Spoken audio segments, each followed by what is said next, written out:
तो निफ्टी में अब करे क्या, सब कुछ चेंज हो चुका है, क्या चीज़ें चेंज हुई है पहले मैं आपको वो समझाता हूँ। सबसे पहला पॉइंट नोट करेंगे गाइस, अब से हम लोग निफ्टी को एनालाइज नहीं करने वाले, हम लोग करेंगे निफ्टी फ्यूचर्स को एनालाइज, उसके बेसिस पे अपनी पोजीशंस बनाने के लिए देखेंगे इन दिनों में क्या चीज़ें चेंज होती हुई दिखी है। मैं आपको बहुत ही डिटेल में समझा रहा हूँ, एक बार में कोशिश करना समझने की। मान के चलो जितने भी स्टॉक्स हैं मैं उनको ऑल स्टॉक्स की कैटेगरी में डाल रहा हूं। अब इसको मैं दो पार्ट्स में डिवाइड करूंगा, पहले तो है कैश के स्टॉक्स और दूसरे हैं हमारे एफएनओ के स्टॉक्स। चलिए, अब जो 330 की क्लोजिंग होती थी ना पहले, वो वैसे ही रहेगी किन के लिए, जितने भी स्टॉक्स कैश में हैं। अब इनको थोड़ा सा सेग्रीगेट करते हैं। जो भी स्टॉक है अगर वो कैश में है तो वो कैश में ही रहेगा, बट जो भी स्टॉक है वो अगर एफएनओ का पार्ट है तो उसका एक कैश का कंपोनेंट भी होता है। एग्जाम्पल के लिए रिलायंस को लेते हैं। अब आप देखिएगा गाइस, जो रिलायंस है ये सिर्फ और सिर्फ एक कैश का स्टॉक है, ठीक है। बट रिलायंस एफएनओ में कब माना जाएगा, जब उसके फ्यूचर्स होंगे, जब रिलायंस की कॉल्स होंगी और रिलायंस की पुट्स होंगी, तो वो स्टॉक एफएनओ का पार्ट माना जाएगा। अब जिस भी स्टॉक के फ्यूचर्स और ऑप्शंस नहीं है वो एफएनओ का पार्ट नहीं है। एग्जाम्पल के लिए नोवार्टिस हो गया, एग्जाम्पल के लिए उज्जीवन स्मॉल फाइनेंस बैंक हो गया, एग्जाम्पल के लिए इक्विटास बैंक हो गया। ये सारे के सारे एफएनओ का पार्ट नहीं है, तो ये सिर्फ और सिर्फ कैश स्टॉक्स में आती हैं। जितने भी कैश के स्टॉक हैं सबके सब 330 पे क्लोज होंगे, जैसा चलता हुआ आ रहा था वैसा ही चलता रहेगा। बट चेंजेस किस में आए हैं गाइस, चेंजेस आए हैं जितने भी एफएनओ के स्टॉक्स हैं। मेरी बात को अब ध्यान से सुनिएगा गाइस, जितने भी एफएनओ के स्टॉक्स हैं, एग्जाम्पल के लिए रिलायंस वो एक एफएनओ का स्टॉक है, ITC, Bajaj Finserv, Bajaj finance, ये सारे के सारे एफएनओ के स्टॉक्स हैं। इनके अंदर चेंजेस आए हैं। अब होगा क्या, जो इनका कैश वाला कंपोनेंट होगा ना, जो इनकी कैश वाली साइड होगी, एग्जाम्पल के लिए रिलायंस के अंदर जो रिलायंस होगा ना वो क्लोज हो जाएगा 3:15 पे। ये वाला पार्ट तो कंप्लीट हो गया। अब निफ्टी भी 3:15 पे क्लोज हो जाएगी। इसीलिए मैंने आपको बोला हम लोग निफ्टी को एनालाइज नहीं करेंगे, निफ्टी के फ्यूचर्स को एनालाइज करेंगे। बट 340 तक क्या चलेगा, 340 तक जो कैश वाला पार्ट 3:15 पे क्लोज हो गया था ना, अब रिलायंस फ्यूचर्स चलेगा 340 तक, रिलायंस की कॉल्स ट्रेड होंगी 340 तक, रिलायंस की पुट्स ट्रेड होंगी 340 तक। तो गाइस ये चेंजेस आए हैं बाजार के अंदर। तो आई गेस आपको क्लियरली समझ आ चुका है, निफ्टी 3:15 बंद हो जाएगा, बट निफ्टी के फ्यूचर और निफ्टी के ऑप्शंस 3:40 तक ट्रेड होते हुए दिखेंगे। चलिए अब हम लोग आगे चलते हैं, बात करते हैं कल निफ्टी कैसा रह सकता है, साथ ही साथ हमें किन लेवल्स के ऊपर फोकस करना चाहिए। देखिए गाइस, अभी मैं दो लेवल्स को मार्क कर लेता हूं, आज का लो मार्क कर लेते हैं और गाइस आज का हम लोग ये वाला लेवल मार्क कर सकते हैं, इसके आसपास बाजार वापस आया है।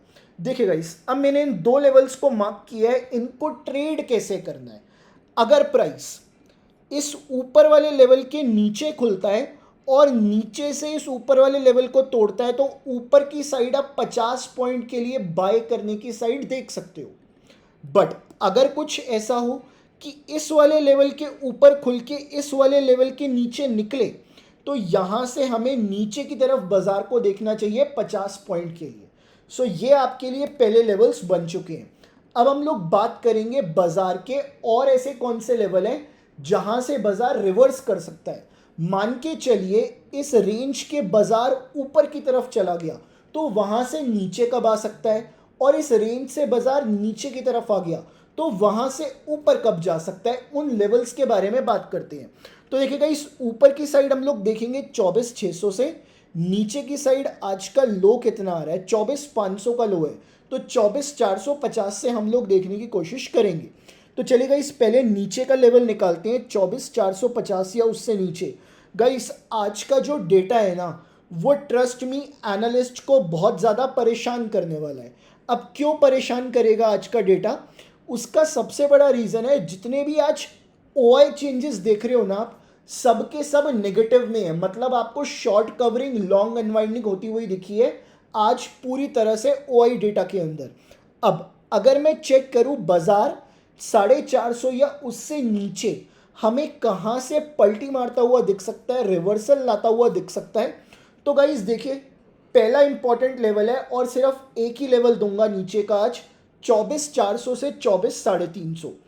24,400 से 24,400 से 24,350 बाजार कल यहाँ पे अपना बॉटम भी बना सकता है। मेरा ये मानना है कि बाजार कल इस पॉइंट पे अपना बॉटम बनाता हुआ दिख सकता है। अगर कल प्राइस इस लेवल के ऊपर खुल के इस लेवल के अंदर आता है तो मेरा ये मानना है इंट्राडे में स्ट्रिक्ट स्टॉप लॉस के साथ बहुत अच्छा ट्रेड बन सकता है इस लेवल से। चलिए अब इसके ऊपर चेक करते हैं 570 के ऊपर, मतलब 600 या उससे ऊपर। देखिएगा इस 600 या उससे ऊपर अगर मैं चेक करता हूँ तो मेरे को बाजार के अंदर ऐसा कौन सा लेवल है जहाँ से मैक्सिमम रिवर्सल आने की उम्मीद लग रही है। तो देखिएगा इस अगर मैं ऊपर की साइड भी चेक करता हूँ ना, ऊपर की साइड चेक करने पर मेरे को बाजार के अंदर नियर बाय तो एज सच कोई लेवल नहीं दिख रहा है जहां से बाजार वापस से रीबाउंड लेता हुआ दिखे। तो गाइस ऊपर की साइड हम लोग छोड़ देंगे, फोकस करेंगे सिर्फ नीचे की साइड। अगर बाजार ऊपर निकलता है ना तो गाइस कल के दिन बाजार को चलने दो, बिकॉज डेटा इतना ज़्यादा क्लटर्ड है, उसको राइटफुली एनालाइज करना बहुत ज़्यादा मुश्किल हो रहा है। चल तो हम लोग अब एक काम करेंगे, वॉल्यूम प्रोफाइल के डेटा से चेक करते हैं कि और कहाँ पे हम अपनी पोजीशंस को सॉलिड करने के लिए देख सकते हैं। सो देखिए गाइस ये मैंने लगाया आज का प्रोफाइल। अब कैसे मैं इसको ट्रेड करने के लिए देख सकता हूँ, मैं मार्क करूँगा आज का क्लोजिंग प्राइस और मैं ऊपर का लेवल मार्क करता हूँ जो कि ट्रेडिंग लेवल है 24,616। अब देखिए इसको ट्रेड कैसे करने के लिए देखा जा सकता है। अगर प्राइस आज का क्लोज टच करके 24,616 आता है तो गाइस सेल ऑन राइस की अपॉर्चुनिटीज हम लोग देख सकते हैं। बट अगर कुछ ऐसा होता है आज का क्लोज टच करने से पहले 24,616, तो इसके ऊपर इंट्राडे ब्रेकआउट बनता हुआ दिख सकता है। सो ये आपके पास लेवल है। अब हम लोग बात करेंगे बाजार के मेक और ब्रेक लेवल के बारे में, जहां पे बाजार बन भी सकता है और खराब भी हो सकता है। तो वो लेवल कौन सा निकल के आ रहा है बाजार का, देखिएगा इस जो मेक और ब्रेक लेवल है दैट इज 24,537 और इसके साथ साथ इसका सपोर्टिंग लेवल वो निकल के आ रहा है 24,569।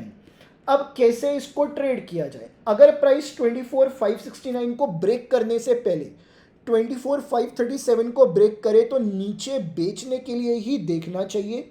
बट अगर कुछ ऐसा होता है पहले 24,569 को ब्रेक करके 24,537 आता है तो इंट्राडे में बाय ऑन डिप्स की रणनीति बनाई जा सकती है। ये आपके लिए लेवल्स हैं जिनके ऊपर आप लोग फोकस करेंगे निफ्टी के अंदर।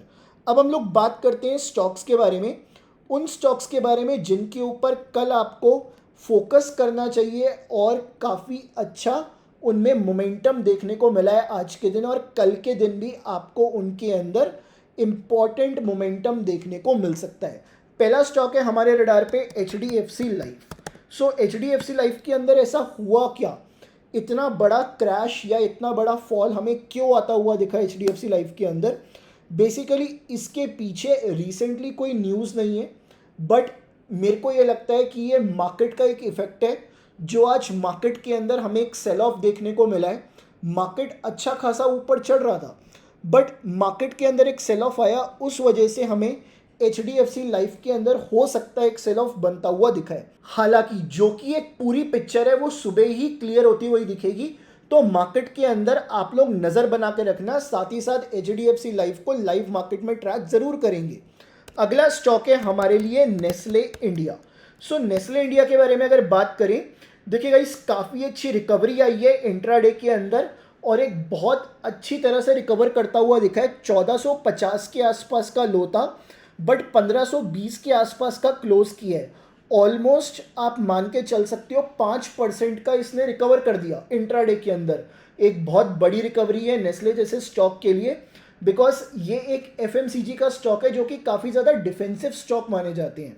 अब अगर मैं बात करूं इसके पीछे हमें क्या रीज़न देखने को मिला, देखिएगा इस सुबह सुबह के सेशन के अंदर 2.5% के आसपास का फॉल था 1487 पे जब ट्रेड कर रहा था, तब की ये न्यूज़ है। अब क्या न्यूज़ आती हुई दिख रही है हमें, strong growth, premiumization and digital investment position the business for India's evolving market. तो अगेन नेस्ले के लिए काफ़ी अच्छी पॉजिटिव न्यूज़ साबित हो सकती है। ये आज 4 अगस्त को आती हुई दिखी है, रिपोर्ट करिए ट्रेडिंग व्यू ने 1:33 के ऊपर। तो हमें यह देखना पड़ेगा कि मार्केट में कल नेस्ले किस तरह से सुबह के सेशन में रिएक्ट करता है। अगर वो नीचे से सपोर्ट लेता हुआ दिखे तो गाइज इसमें भी एक पॉजिटिव मोमेंटम कंटिन्यू होता हुआ दिख सकता है, जो कि आज के लोज से हमें बनता हुआ दिखा है। सो आपके लिए ये राय रहेगी, इन स्टॉक्स के ऊपर फोकस, और निफ्टी के लेवल्स मैंने आपके साथ शेयर कर दिए। तो अब आपको क्या करना है, चैनल को सब्सक्राइब करना है, वीडियो को जल्दी से लाइक करेंगे और कमेंट करके बताएंगे कैसी लगी आपको ये वाली वीडियो। मिलता हूं मैं आपसे कल की वीडियो के अंदर। टिल देन अपना ध्यान रखें और जल्दी से चैनल को सब्सक्राइब करके अपने फ्रेंड्स और फैमिली मेम्बर्स के साथ शेयर भी कर दें।